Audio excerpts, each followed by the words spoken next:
Listen up. If you want to make the best sports card investments possible, you cannot just watch sports. Now, don't get me wrong, it's important to keep up with players' performance and team success, but there are so many other factors to consider when making an investment, especially as prices continue to climb. Now, the more pieces of the puzzle we can put together, the clearer the picture becomes, the less risk we take, the more profit we can make, and the better chance we have of not losing our shirt and getting put off by the hobby and leaving. So in this video, I'm covering 3 advanced factors or principles to consider incorporating into your investment strategy that can also help you with your overall decision making in other areas. So welcome back. Now let's get to work. Let's dive right in, and the first one is to know your customer. Here's the thing. A lot of times people go, Brad, why would you invest in this player? No one would ever collect him. And my response is this. Yeah, maybe they wouldn't, but a long-term collector is not the only buyer for a specific card. So when I go to buy a card as an investment, here are the different types of buyers that I see that are out there. And for one, there's the long-term pure collector. They want to have the card in their collections for a decade or more for personal enjoyment. They love the card more than the player. Maybe they complete sets or really value finding the super rare stuff, but they're a big foundational piece of the hobby. There's also the fanatics out there that care more about the player than the card, but really want anything to do with that favorite player of theirs.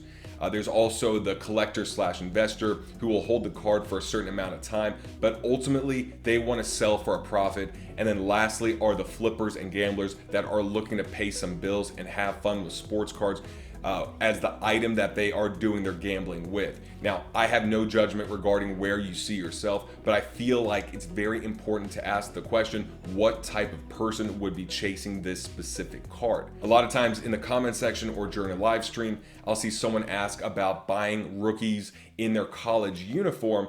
And for me, I won't touch them because I know the buyer would probably have to be a fanatic of that player, a collector of that college, or a flipper that either doesn't know better or wants to try and move it before the pro jersey cards come out. Hell no, to the no, no, no. Hell to the no, hell to the no, to the no, no, no. Listen. Months ago, when I was buying hundreds of Kobe Bryant and Tom Brady base cards on Beckett, it was mostly to sell to pure or hybrid collectors. Now, I'm sure some flippers bought them as well, but I knew who I was targeting, which gave me a sense of security. Most of the cards I am focused on now are primary rookie cards of active players, raw or graded by PSA or BGS, to sell to flippers because I like this volatile game a bit more and I feel like I know their mindset better as well. But regardless whether you're selling a pen, a car, or anything else, the better you know your buyer and how they think, the more likely you are to make a good investment ahead of time. The second principle is value or opportunity cost, and here's why it's so important. When you're only watching sports, it's pretty easy to see who's the best. Patrick Mahomes, Tom Brady, Luka, LeBron, and they could be some of the best investments overall. But to me, there are always a few questions I ask myself with every investment, and this is perhaps the most important one. Is this the card I believe in the most for this given price? And the reason why this is so fundamental is because everything comes down to value. For example, if you have $2,000 to invest and a Luka Doncic Prism PSA 10 is selling for $2,000, is that the best use of your money? Maybe it is, but a better way to come to a conclusion is to look at several other ways you could use that $2,000. Like, what if Trae Young's prices had slipped to $400 for his Prism PSA 10, and yet he and the Hawks were still playing just as good as Luka and the Mavs? Or what if Luka's PSA 9 was only $400? You could pick up 5 of those for the price of one PSA 10. And then that's also where pop reports really start to become important. But the main point I want to get across is that there are endless opportunities and combinations where we could use that $2,000. So it's not practical to try and go through all of them, but it's something that we need to be aware of.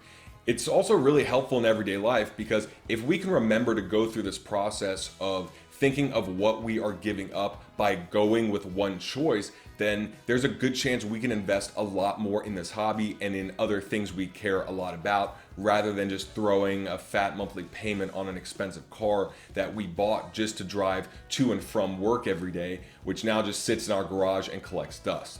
The third advanced principle is really understanding all the different reasons why a card can go up in price. And I feel like it always starts with a player's performance, but there is just so much more than that. For example, a player returning from injury could see their prices spike, like what we saw with KD and Kyrie. And it's not because they played well, it's because their prices had dropped and were returning to a normal level. There's also positive media attention from guys like Gary Vee, who has a huge influence on the hobby. There's positive media attention from content creators and ESPN and whatever other sources. Just anyone that can create buzz around a player or a card without the player actually doing anything. And now with social media, the buzz around a player or a card can really affect its prices, which it's good with me. I'm fine with it because I know that there will always be plenty of opportunity for guys not receiving that level of attention. There's also economic influences like holiday spending and stimulus checks that can temporarily inflate prices as well. And so some of the questions that run through my head are, has Gary Vee mentioned this player in the past? And what are the chances he would be high on this player again and mention him in the future? Would content creators be talking about this player or card in the next couple months, and why or why not? Who is the best player that I don't see on the front of ESPN's homepage or on SportsCenter? Who is a player that has been forgotten about but I believe will be relevant again in the coming months? And lastly, if I were another flipper, how far in advance would I be investing in a card before I expected a return?